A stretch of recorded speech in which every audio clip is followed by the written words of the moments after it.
is our first non-superhero film review. We've checked out The Conjuring 2, which basically follows the Warrens on some more supposedly true life exorcism endeavors. And this time it takes place in England with a single mom and her kids.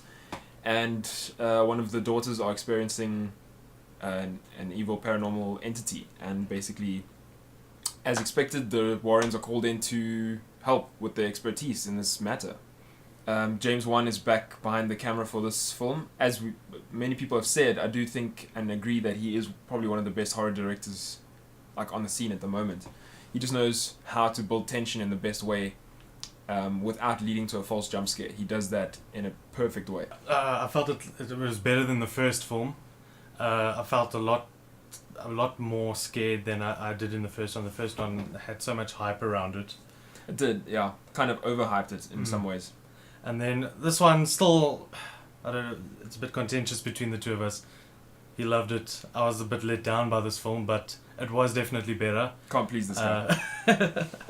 And I'm not like into horror films because I get scared like really easily. And then the first one kind of let me down because it was like, it was overhyped. I expected to come out there with a white streak of hair in my on my head, and it didn't happen. But the malice was there, the menace was there. I do agree that James Wan, I think, is one of the best behind the camera when it comes to horror. I can't remember the last horror film where I did feel at least remotely scared, and his films are the ones that are doing it. The film's antagonist, I found, was much more enjoyable and much more sinister than in the first film, because its personality was a lot more definitive and memorable, because it was enjoying what it was doing, and it just made you feel really it made me like tense up inside every time that there was some dialogue with that entity, because it just felt a lot more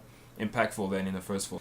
I think the fact that it didn't follow Hollywood's modus operandi of this is a possession and this is how a demon goes about it is what made it unnerving, because as much as horror films tend to be everything you've seen before, there's that little snippet in there that was definitely James Wan, and it came through, and that's what freaked me out about it. Yeah. And it really got me anxious. There was some parts where I was grabbing onto myself into the cinema with the tension that can't take you anywhere. Those little those little things that like do make you tense up, and the dialogue with the entity itself, which you never really see anymore, except for the Exorcist, where the original one. And yeah, it was quite a cool throwback, but it was also refreshing at the same time. Felt new.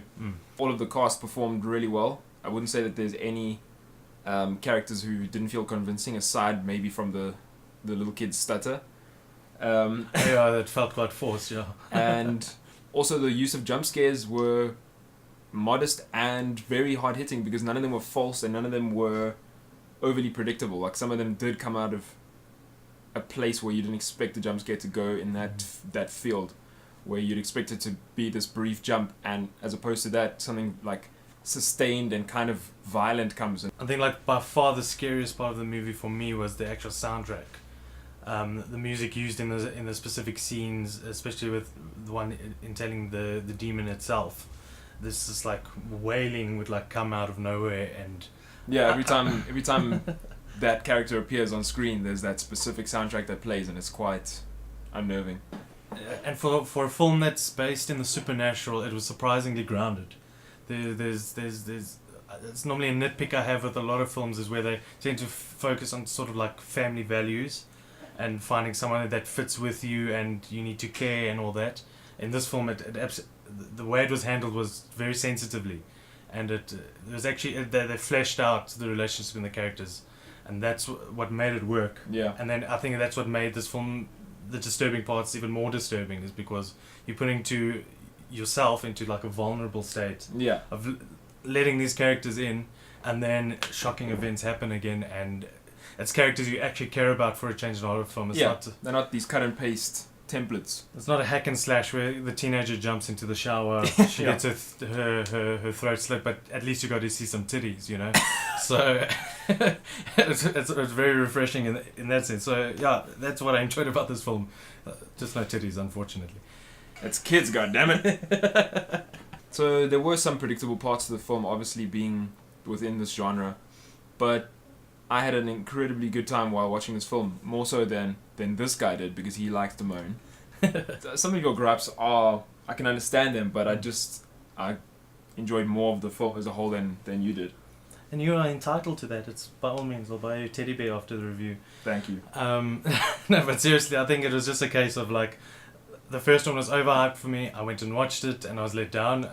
And this one, the same case is like you hear in the news, people are falling dead in the cinema. So I really thought, wow, I'm actually going to get scared this time. Yeah, PR stunts. Yeah, true. And overall, it didn't like grasp me as much as I would have liked it to. The one gripe that I think I would have from my side was the one scary element that took me out of the film, as opposed to made me more unnerved in the particular scene, was with that there's one character that's sort of animated in a way, but the way that they've animated this character's movements, I think, was to replicate the physical medium of that sort of light spinning box. It didn't come across as realistic enough to really make you feel like this is plausible. There's two reasons for that. One, the animation itself, while sort of trying to replicate that feel, came across almost like bad animation in a way.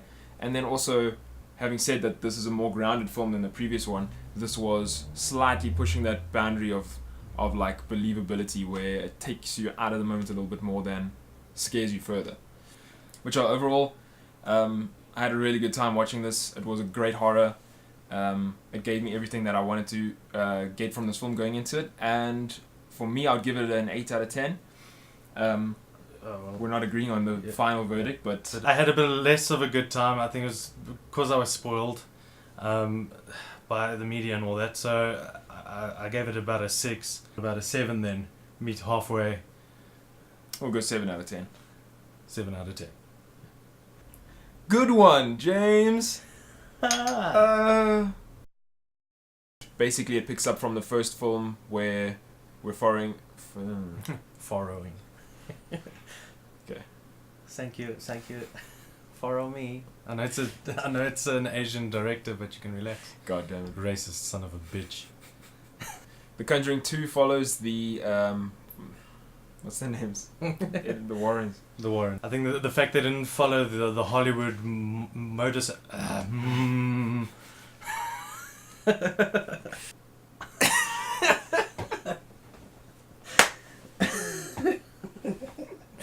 I think that's a winner.